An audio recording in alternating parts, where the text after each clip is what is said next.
लगी कुशल न जीव कहूँ, सपने हूँ मन विश्राम। जब लगी भजत न राम को, शोक धाम तजी काम। जब तक हमारा मन कामनाओं का त्याग करके निरंतर भगवदाकार नहीं होगा, तब तक प्रसन्न नहीं रह सकता। ब्रह्म भूता प्रसन्नात्मा न शोचति न कांक्षति।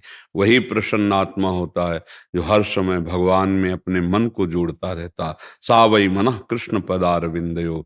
देख लो, इतनी अवस्था हो गई आप, कौन सा भोग नहीं जो आप ना भोगे हो, लेकिन क्या मन राजी हो गया? मन प्रसन्न हो गया? नहीं।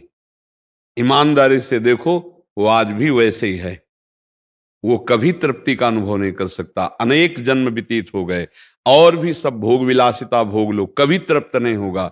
वो विश्राम पाएगा तो भगवान, क्योंकि भगवान का अंश जीव कभी प्रकृति से विश्राम प्राप्त कर ही नहीं सकता। चाहे जितना भोग ले, चाहे जितना एकत्रित कर ले, चाहे जितना बैंक बैलेंस कर ले, ये प्रसन्न नहीं हो सकता। आप हमें बताना कि संपत्ति को प्राप्त करने के बाद किसका मन प्रसन्न हुआ? हर्षित होना और प्रसन्न होना में अंतर है। हर्षित होगे तो शोकित होना पड़ेगा, लेकिन प्रसन्नता ये द्वंद्वातीत है, भगवदाकार है। आपने प्रसन्नता शब्द का, ये केवल भगवान के चिंतन से ही होगा, ना बैंक बैलेंस से होगा, ना नाना प्रकार की भोग विलासिता से होगा।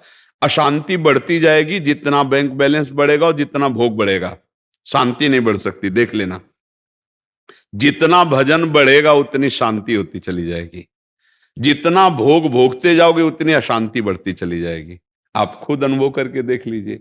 तो शांति प्राप्त करने के लिए, प्रसन्नता प्राप्त करने के लिए अपने कर्तव्य का धर्म पूर्वक पालन करते हुए नाम जप किया जाए। कोई भी गंदा आहार, गंदा पेय ना पिया जाए, नहीं तो मन थोड़ी देर के लिए बेहोश होता है उस प्रमाद स्थिति में, तो उसी को तुम आनंद मान लेते हो। अभी आनंद जाना कहाँ है?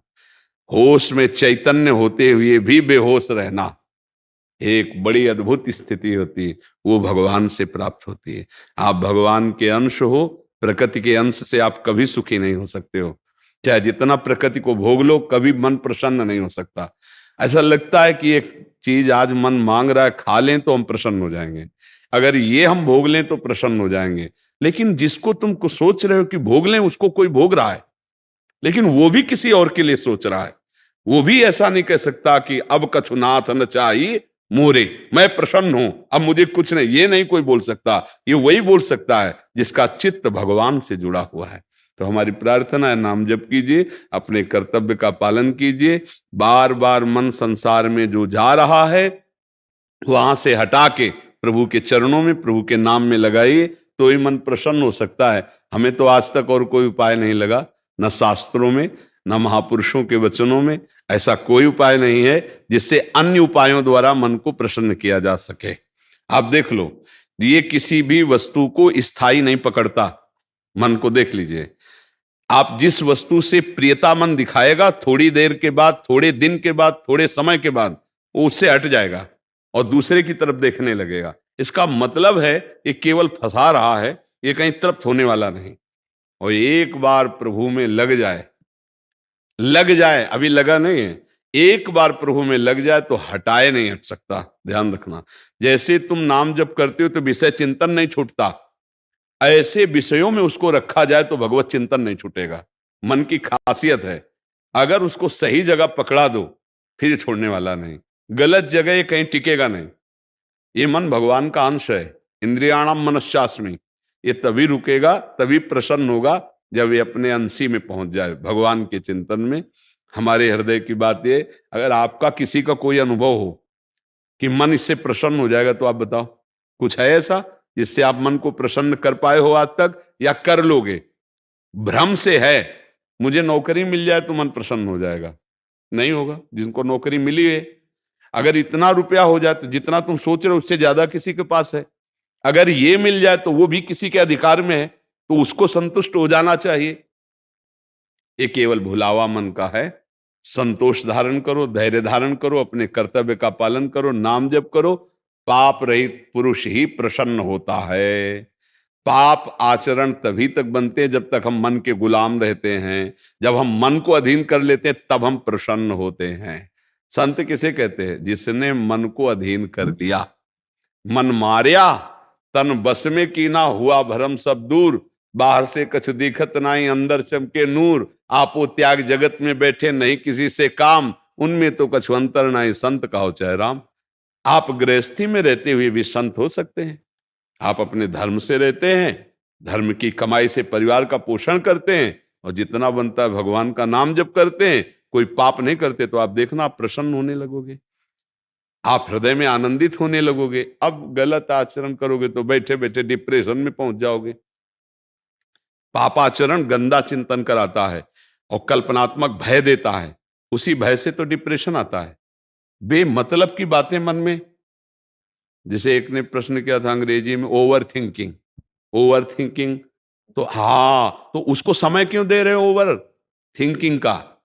नाम जप में लगाओ। हमने एक दिन सत्संग में सुनाया था कि एक गुरुजी ने शिष्य को मंत्र बताया कि इससे तुम भूत सिद्ध कर सकते हो, भूत सारे कार्य कर देगा। तो उसने मंत्र को अनुष्ठान किया और भूत सिद्ध कर लिया। अब भूत प्रकट हुआ, उसने कहा हमें काम बताओ, तो जो काम बताते 1 मिनट में कर देता। तो कहा काम नहीं बताओगे तो तुम्हें उठा के पटक देंगे। अब वो गुरुजी से बोले कि ये तो समस्या हो गई, भूत सिद्धि। वो कह रहा काम बताओ, जो काम बताते हैं वो क्षण में कर देता है। फिर खाली वो कह रहा खाली नहीं रहेंगे, नहीं तो हम तुम्हें पटक देंगे। तो गुरुजी ने कहा एक डंडा बांस का ऐसे गाड़ दो और उससे कहो इसी पे चढ़े उतरे, और जब काम हो तो काम करवा लो। तो बात समझे? भूत कौन है? ये मन उठा के पटक देगा अगर खाली रखोगे। क्या करना है? राधा राधा राधा राधा, चढ़ उतर इसी पे। जब काम है तो काम कर रहे, नहीं तो राधा राधा राधा बात बन जाएगी। इसी से मन प्रसन्न क्यों? हाँ स्नेह जी यमुनानगर से। राजा जय जय राधा वल्लभ श्री हरिवंश महाराज जी। महाराज जी, मेरी बचपन से ही साधु संतों के प्रति असीम श्रद्धा, विश्वास और प्रेम रहा है। मेरे जीवन का लक्ष्य श्यामा श्याम की प्रेम लक्षणा भक्ति को प्राप्त करना है। परंतु महाराज जी, मेरा प्रश्न यह है कि जो कर्म हमारी नजरों में पुण्य है, वही अगर दूसरों की नजरों में पाप है, ऐसी अवस्था में सत्य असत्य का बोध कैसे हो? कृपया समाधान। कैसे? हमें जैसे उदाहरण दीजिए। केवल कहने मात्र से हम नहीं समझ पाएंगे, आप उदाहरण दीजिए कि जैसे आपने एक किया और दूसरा उसे पाप कह रहा है। हमें बताइए आप कौन सा ऐसा पुण्य काम है, कौन सा ऐसा धर्म कार्य है, कौन सा ऐसा भागवतिक कार्य है जिसको कोई भी पाप कहे। हाँ, जो पापी है, पापात्मा है, उसकी बातों को सुना नहीं जाता है। वो कोई प्रमाणित बात थोड़ी है।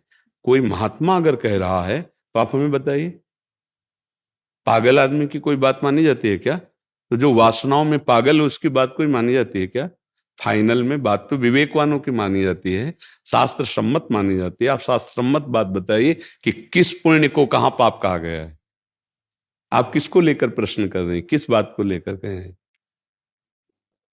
हमारी जैसी है कि आपने स्वयं अपने हाथों से अपना बना हुआ भोजन लेना है और कोई दूसरा सोचे कि ये क्यों नहीं ले रहे या किसी का भोजन क्यों नहीं ले रहे।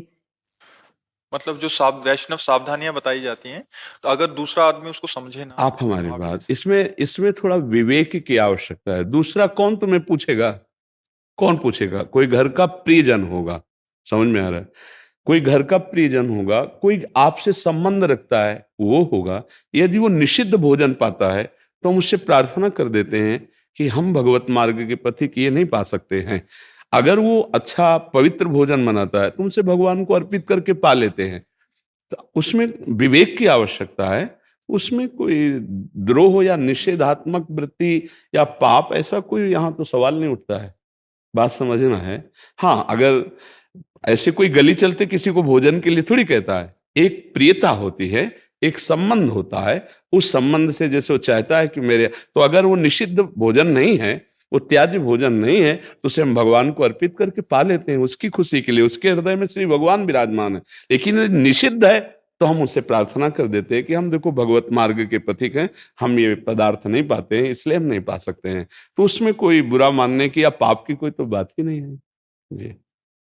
हरवंश पराशर जी पंजाब से। राधे राधे। राधा वल्लभ श्री हरिवंश महाराज जी, दंडवत प्रणाम। गुरुदेव भगवान, 3-4 माला नाम जप के पश्चात मन स्थिर हो जाता है, बाहरी सब कुछ रुक जाता है। 10-15 मिनट के लिए न माला गिरती है न शरीर झटका लगता है। कभी कभी आभास होता है कि नाम जप चल रहा है। गुरुदेव, क्या ये निद्रावस्था है? इस अवस्था को नहीं, निद्रा नहीं कहते, इसे तंद्रा कहते हैं। निद्रा नहीं कहते, इसे तंद्रा कहते हैं। ये भी विक्षेप माना जाएगा। ये कोई भागवती की स्थिति नहीं है, इसे विक्षेप माना जाएगा। इसको सुधारना चाहिए। ऐसी स्थिति में खड़े हो जाना चाहिए, टहलने लगना चाहिए। ये कोई भागवती की स्थिति नहीं। भागवती की स्थिति में जागते हुए चेतना शून्य भगवदाकार वृत्ति, जैसे हम स्वप्न में होते हैं और चेतना देह की नहीं होती, वो स्वाप्निक शरीर की कल्पना में, तो ये कल्पना नहीं होती है, सत्य में होता है, क्योंकि सत्य स्वरूप भगवान का है, तो उसी में वो स्थित है और उसे बाह्य शुद्ध नहीं है। ये बड़े महापुरुषों की होती है जो बहुत अच्छे साथ। पर अभी जैसे आपने बताया, इसे तंद्रा कहते हैं, कि नाम भी हो सकता है चल जाए थोड़ी देर के लिए, ना बेहोशी है ना जागृत है, इसे तंद्रा कहते हैं। अगर बेहोशी हो गई तो निद्रा हो गई, अगर बेहोशी नहीं हुई जागृत अवस्था हो गई, लेकिन जागृत भी नहीं है और नींद भी नहीं है, उस अवस्था को तंद्रा कहते हैं। और यही अवस्था चेतनात्मक सावधान एकदम, तो वो अवस्था तुरीय अवस्था कहते हैं। न जागृत न स्वप्न न सुषुप्ति, उसे तुरीय अवस्था। पर वो बहुत अच्छे जो उपासक हैं, उनकी वो कुछ क्षणों के लिए, जो निरंतर हैं तो सिद्ध पुरुष हैं, लेकिन कुछ क्षणों के लिए आती है ऐसी कि बाह्य शुद्ध विस्मृत और जिसका चिंतन करे उसी में तदाकार। तो ये थोड़ा टहलो उस समय, बैठ करके ना, थोड़ा टहल करके उसको कर लीजिए, नाम जप कीजिए, क्योंकि अगर इसको कोई स्थिति मानने से फिर घाटा हो जाएगा। ये कोई स्थिति नहीं है। समझ पा रहे हैं आप? हाँ, कि इसको आपको लगता है कोई स्थिति है, ये तंद्रा है, ये प्रायः हो जाती है। तो स्थिति पे आने के लिए इसके नाम जप का अभ्यास चलते फिरते उठते बैठते ऐसा करना चाहिए। बैठ के भी थोड़ा जप लेना चाहिए, पर चलते फिरते और क्रियारत होकर भी अभ्यास करना चाहिए। माता बहनों सबको पोछा लगा रहे, सोहनी लगा रहे, नाम जप कर रहे। गृहस्थी में भजन बैठ करके कम और क्रियाशील होकर ज्यादा। चलते क्या जाता है, राधा राधा राधा राधा, आराम से चल रहा है। हम ऑफिस जा रहे हैं, ऑफिस में बैठे हैं, जब बात कर रहे हैं तो बात कर रहे हैं, खाली हैं तो नाम जप कर रहे हैं। बहुत समय ऐसा मिलता है जिसको हम लोग फालतू में बर्बाद करते हैं।